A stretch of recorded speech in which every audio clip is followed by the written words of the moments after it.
Hey, Fanboy Nation. This is your pal Daffy Duck, and you're watching. We're watching Fanboy. A fanboy, etc. Fanboy Nation. I assume Tom.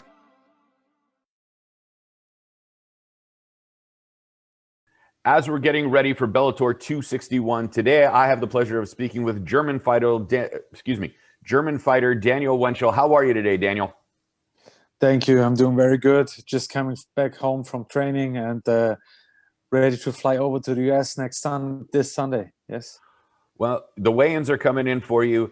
Bellator 261 is going to be live from the Mohegan Sun on Saturday, June 25th, with the prelims airing on YouTube and the fight itself airing on Showtime.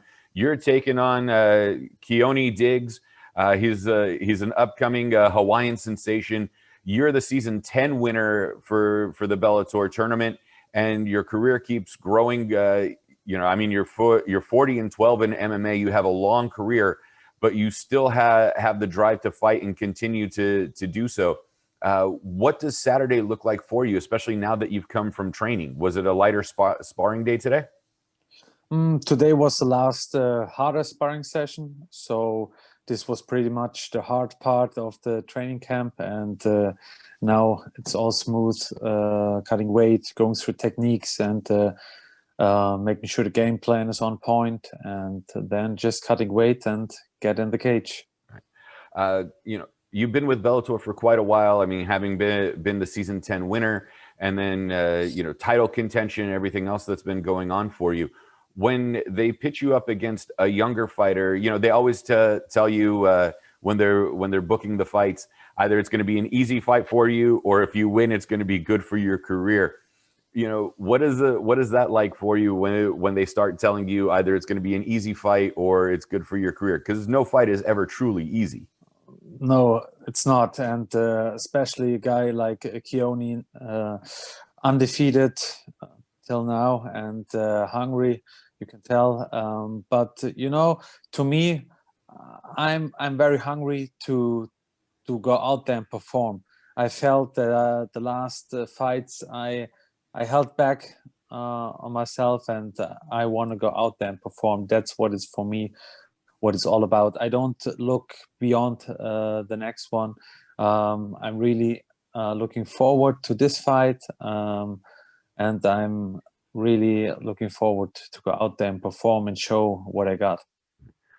When you say that you felt that either you underperformed or that you held back in a competition, does that correction begin the very next day after the fight? Because typically at the end of it, you're still playing the fight back in your head.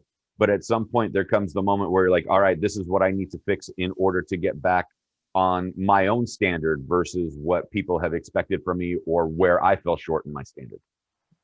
Absolutely. It starts right the second after the fight. It gets ticking, and I try to keep this feeling after the fight where it's very present. I try to keep it until the next one, to be aware of what mistakes I did, or situations where I felt like there I should have done this or should have done that, and I try to carry it through the training camp, and I try to adapt those positions and situations to make sure they're not happening again.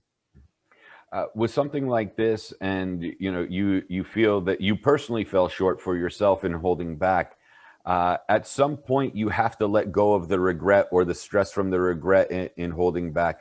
How soon does that transition happen for you? It's like, all right, now it's time to move forward. Because sometimes, as men, we tend to bottle it up, but we're sitting inside and internalizing everything, and then we eventually release it. How quickly does that happen for you, to that release to, all right, let's get back on track? I feel it right away. The moment when I sit in the locker room and I have this feeling, there are a couple of things that could have done better. That's what triggers me to go back on the mats and to work on it, definitely. But we all know, on the mats is the one thing in training, in the cage is the other thing. So for me, it's about to show that in the cage, and that's always the biggest challenge, definitely. Well, This coming week on June 25th, the fight will be on Showtime with the prelims on YouTube for Bellator 261. Crowds are starting to come back. It's no longer what feels like a gym fight, you know, or the old style dojo fights where someone comes into your dojo and challenges you to see if your style is better than theirs. Transitioning back to the live crowd, how does that work for you, especially now that there are going to be people around and there's more noise? Does that energize you more, or is that kind of a hindrance because we got so used to the last year and a half of being so isolated? No, I definitely love to have the crowd out there. It's to feel the reaction of the crowd in the fight. It's just amazing, you know. And it's so different to have no crowd there. And I mean, it's still, you know, there are thousands of people watching, but there in the arena, you can really feel the energy, and you can feel if they like the fight, if you like the action and everything. So it really fires me up, and I can't wait to feel the energy at the Mohegan Sun again.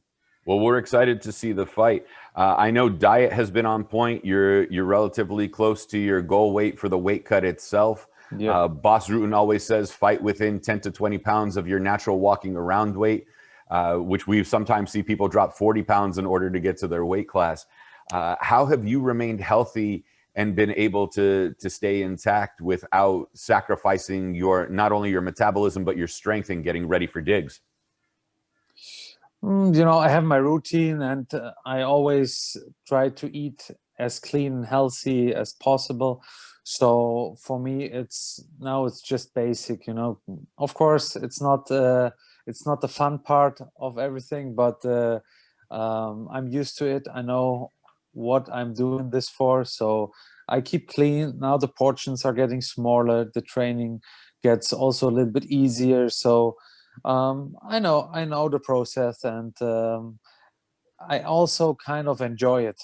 I try not to push it away.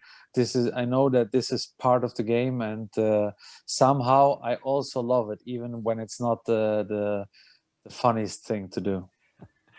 Well, Daniel, you're mainland European. Germans are typically recognized as being stoic and very serious. Pretend like you're American or you're British and give us a soundbite of why we need to watch this fight next Saturday, June 15th on Showtime. Next week, June 25th, I will go out there and put German fireworks out there, and don't miss it. And then the post-fight victory dinner, what's that look like for you? Now is the right time to ask about that. I don't know. Now I could mention anything from pizza to burger to potatoes, anything really. Now is the chocolate, ice cream, whatever, you know. Perfect. Well, Daniel Weichel, thank you so much for your time. Bellator 261, June 25th, live from the Mohegan Sun. Prelims on YouTube, fight on Showtime. Where can we find you on social media if we want to connect with you? Social media, Instagram, Daniel Weichel, on Facebook, MMA fighter Daniel Weichel, yeah, and to Twitter, Daniel Weichel as well. Daniel Weichel, thank you so much, and thank you for tolerating me for pronouncing the W with the W American-sounding accent instead of the German V. Take care. No problem. Of course, thank you.